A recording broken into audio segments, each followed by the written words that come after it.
the results you've seen from using this approach over the last few years? Well, I think in order to understand the results, we need to also point out some important things like, for example, campaign objective, right? So we need to understand first what is campaign objective before we understand the results. So campaign objective is also known as campaign goal. So when we create a campaign, what is our goal? What is our objective from this campaign? When we create a campaign, we are given by Facebook a list of objectives.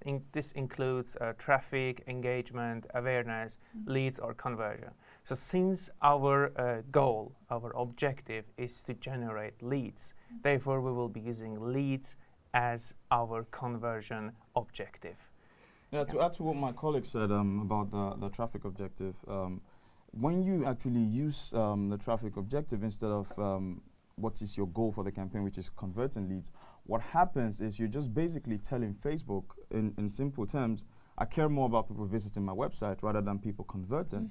And that is not the case. And with what Facebook always says, if you don't use the right objective from the beginning of the campaign, you've already set up for failure.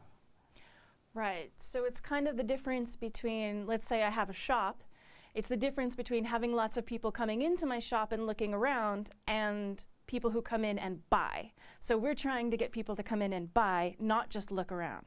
Exactly. And to buttress my point, let's take a look at an example of a test that we run. So what we see on the screen right now is a test between two different objectives, the traffic objective and the conversion objective in a high volume market in Africa. We were advertising an MBA, an online MBA.